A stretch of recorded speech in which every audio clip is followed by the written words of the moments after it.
La manche à air indique la puissance du vent. Oui, réponse A. Non, réponse B. La direction du vent. Oui, réponse C. Non, réponse D.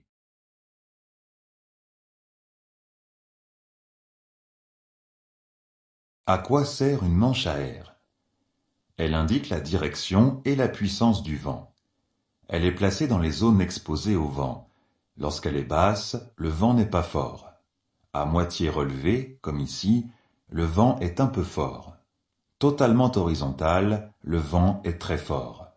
Dans ce dernier cas, j'ai intérêt à tenir fermement le volant le temps de franchir cette zone venteuse. Bonne réponse A et C. La voiture grise est garée correctement. Oui, réponse A. Non, réponse B.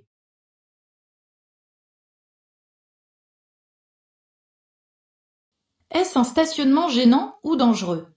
Stationner à proximité immédiate d'un passage piéton et d'une intersection est considéré comme dangereux. Ce peut être sanctionné d'une amende et d'un retrait de 3 points, en plus des peines complémentaires. Bonne réponse, B. En règle générale, une bande cyclable peut être utilisée par des motocyclettes. Oui, réponse A. Non, réponse B. Par des personnes à roller. Oui, réponse C. Non, réponse D.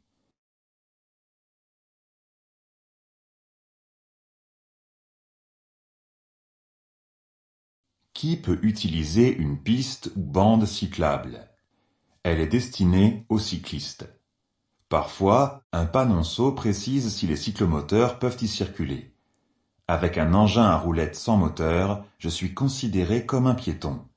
À roller, je circule sur le trottoir. Bonne réponse, B et D.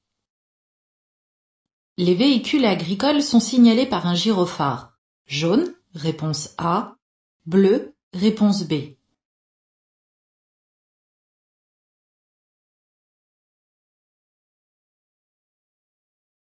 Qu'est-ce qu'un gyrophare?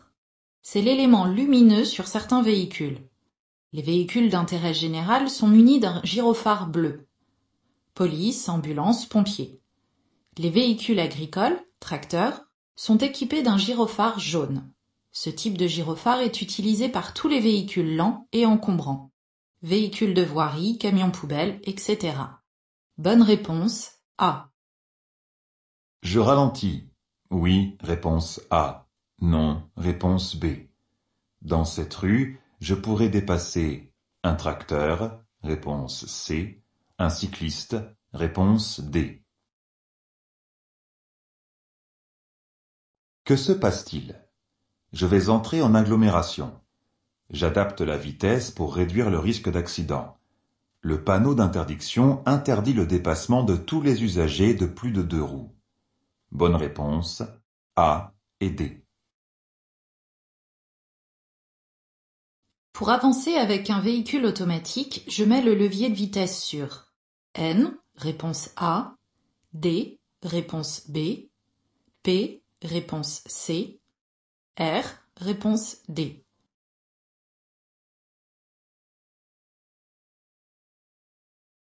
Quelle position utiliser pour avancer? Chaque lettre est la première lettre d'un mot anglais. N, neutral, c'est le point mort. D, drive, c'est la position pour conduire, avancer. P, parking, cela permet de stationner. R, retreat, qui signifie reculer. Bonne réponse, B.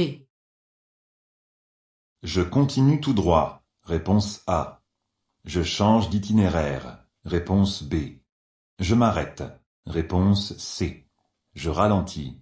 Réponse D. Qu'indique la signalisation? L'accès est interdit aux véhicules de plus de 10 tonnes. Le feu orange clignotant signale que je peux passer avec prudence.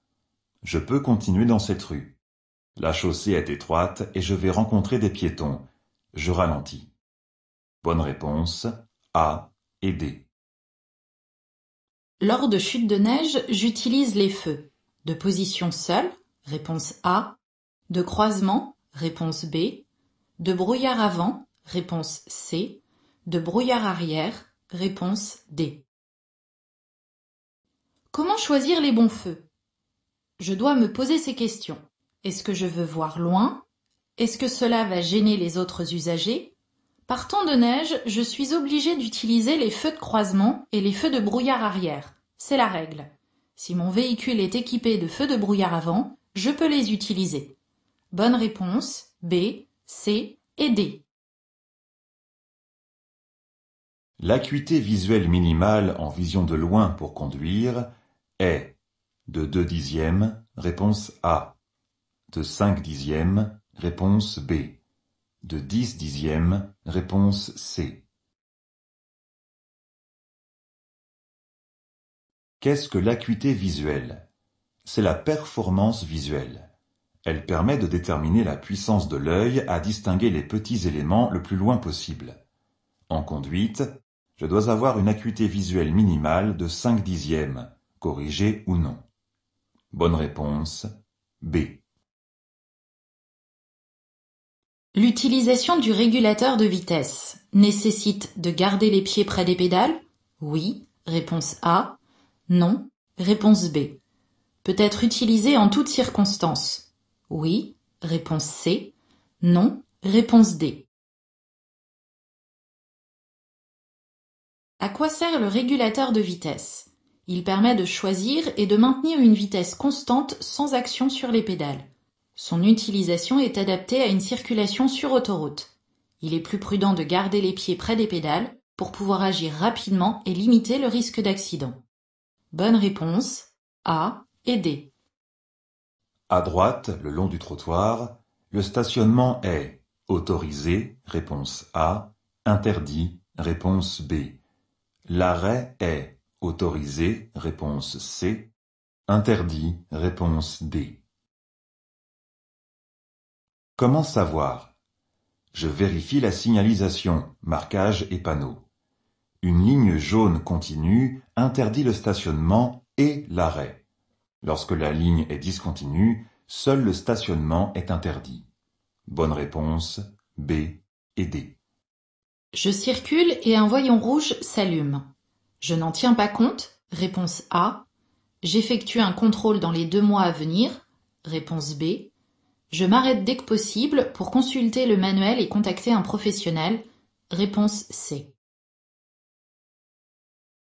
Quel est l'objectif des témoins rouges? Ils signalent un élément dangereux lorsqu'il s'allume en circulation ou reste allumé en circulation. Je m'arrête dès que possible en sécurité pour consulter le manuel et contacter un professionnel. Bonne réponse C. Je klaxonne, réponse A. Je ralentis et je passe derrière le piéton, réponse B. Quels sont les risques? Le piéton va devoir circuler sur ma voie pour éviter la camionnette. Je ne peux pas me déporter sur la gauche, j'anticipe. En ralentissant, je limite le risque d'accident et laisse le piéton s'engager sur la chaussée. Bonne réponse B. Le véhicule qui passe en premier est le véhicule à droite, réponse A, le véhicule en face, réponse B, moi, réponse C. Comment savoir qui passe en premier?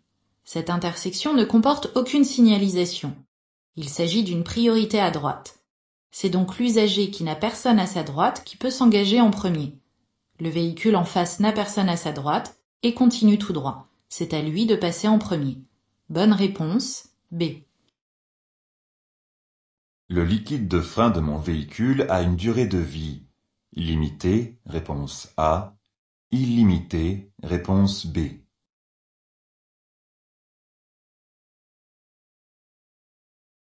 À quoi sert le liquide de frein? Il est indispensable au bon fonctionnement du système de freinage.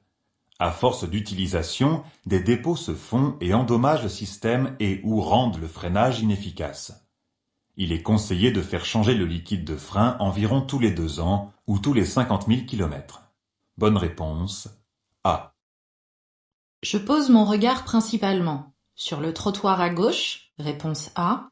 Sur les véhicules à droite. Réponse B. Quels sont les risques? Un véhicule à droite peut manœuvrer au dernier moment, une portière peut s'ouvrir subitement, un piéton peut être masqué par deux véhicules, etc.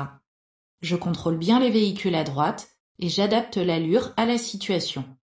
Bonne réponse, B.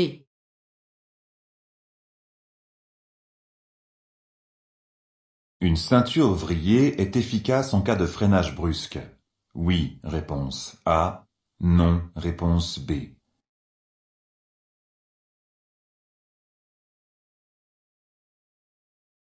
Que se passe-t-il en cas d'accident si la ceinture est vrillée? Une vrille bloque le système. En cas d'accident ou de freinage brusque, je ne suis pas retenu au siège. Je risque de heurter violemment l'obstacle devant moi, volant, tableau de bord ou siège avant.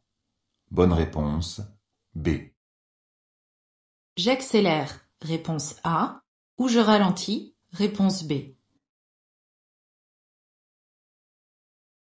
Que se passe-t-il? J'aborde une intersection où je suis prioritaire. La signalisation au sol indique que j'approche d'un ralentisseur. Je ralentis pour franchir le ralentisseur sans occasionner de dégâts matériels sur mon véhicule. Bonne réponse, B. Le stationnement derrière le véhicule gris à droite est interdit, réponse A, autorisé, réponse B.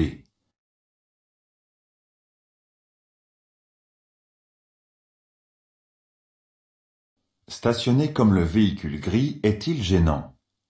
À droite, c'est le trottoir. Il est réservé à la circulation des piétons. Y stationner est gênant, donc interdit. Le véhicule gris est en infraction. Pour stationner, j'attends de trouver un emplacement dédié. Bonne réponse, A. Je peux conduire en ayant pris un médicament de niveau 2 sans l'avis d'un professionnel de la santé. Oui, réponse A. Non, réponse B.